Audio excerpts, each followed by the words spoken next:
dates scheduled, a couple more in October, and all the way through December. We had originally anticipated being done by December. At this point, I can't really. Good afternoon, brothers and sisters. This is being filmed on the afternoon of the 11th, Thursday afternoon, and this is a negotiations update.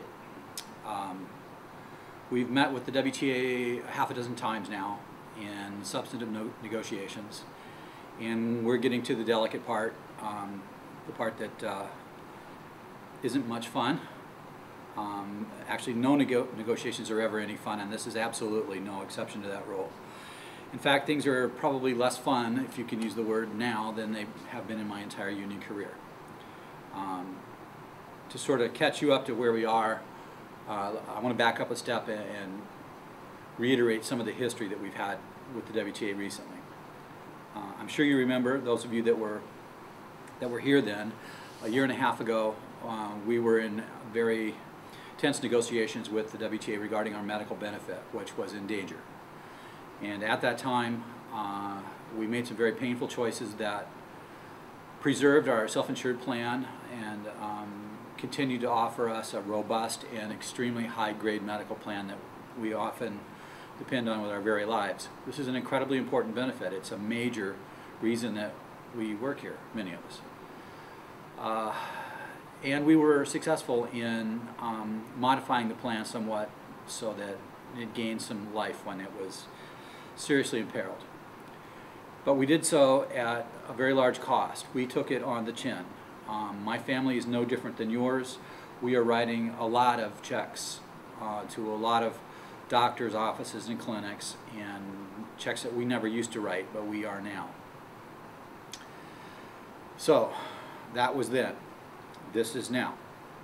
The negotiation that we signed 2 years ago, that we ratified as a union, runs through April of 2014. That was the original agreement. However, the WTA has sort of changed the rules on us. There's a provision in our contract, and you can look at it for yourself. It's in Appendix B, B1, I believe, that states that if need arises, either side can submit in writing a request to open the benefit if that is received by the other party before October the 31st. I have received such a letter. It basically states that the pressures that our plan is under is threatening its viability. We met with the claims broker, and what she's told both the union and the agency is that what we did last time has pretty much done the trick. It's worked. The plan itself is on, the day-to-day operation of it is actually on a pretty good footing. The thing is that we have an extremely high number of the very large dollar claims. We buy insurance on our self-insurance called stop loss, which is once we hit a predetermined amount, that's where our exposure ends and the insurance company picks it up. And that attachment point is negotiated at $75,000. We always have one or two people a year that are unfortunate enough that their conditions require that much service that they hit the $75,000 stop loss, and then we get reimbursed by the insurance company for everything else. Well, it's only October, and the plan starts in April, and already we have 5, and there's a good chance that we'll have a 6th before the plan year's out. We still have almost half a year to go. And the reimbursement that we're getting back from the insurance company is twice what we pay in premiums. So, I mean, for instance, last year we paid $375,000, almost $376,000 for this insurance, and we got back just shy of $830,000. Spent $375,000, got back $830,000. It doesn't take a genius to figure out that this is not a really good business for them to take us on. Last year was almost as bad, and this year we've already received more in our stop loss compensation than we paid in premiums, and we've got half a year to go. So the issue, according to our broker, falls into two things. Will they quote us stop loss insurance at all? And if they don't, if we get declines to quote from the 24 or so companies that do this, then we're out of business. Or are they going to quote us at a premium that is so expensive that the plan implodes and we can't afford to buy it? Any one of those things would basically put us out of the insurance business, and we would have to jump into the open market. So we weren't planning on negotiating this. This was off the table. We didn't have to face this until next year. We knew that at some point in time we would have to look at this again. We never expected to completely fix the medical aspects of our benefit package.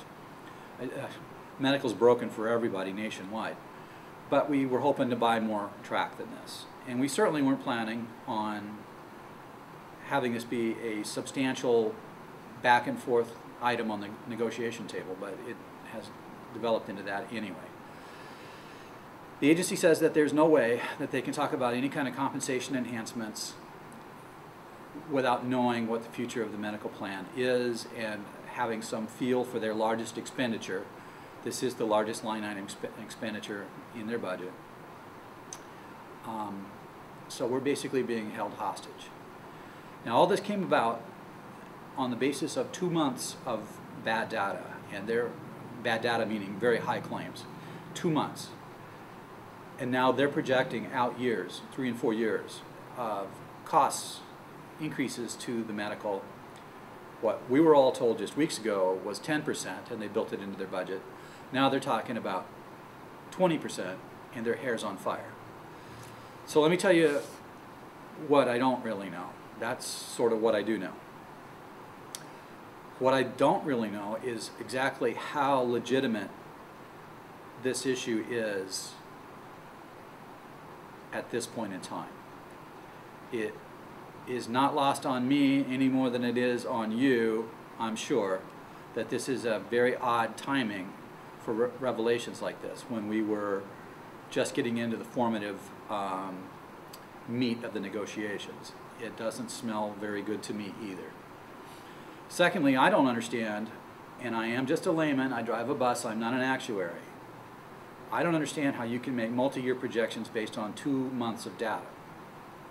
We talked to the broker as a team breakout Monday of this week and asked her that same question.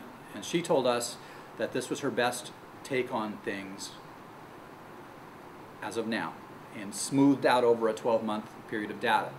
But the last 2 months of this 12-month smoothing were disastrous months. And she said in 6 months you might be able to get a completely different projection from her based on what happens between now and then.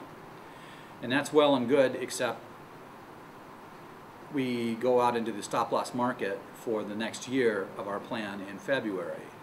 And if we get declines to quote, or if we get astronomical numbers, we're not going to have time to get something in place before April the 1st, which is the next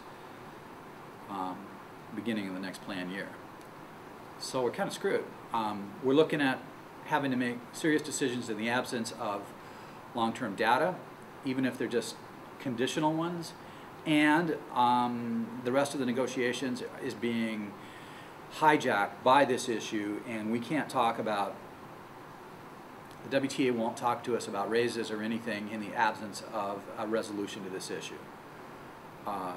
Frankly, I am not at all happy about any of this. I can't predict how this is going to end. It might end very badly. At this point, I would not be at all surprised to see us in interest arbitration, excuse me, and seeing PERC involved.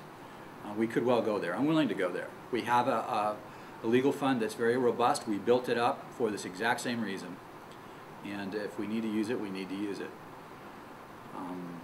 We will be negotiating with the WTA again tomorrow, and we have dates scheduled, a couple more in October and all the way through December. We had originally anticipated being done by December. At this point, I can't really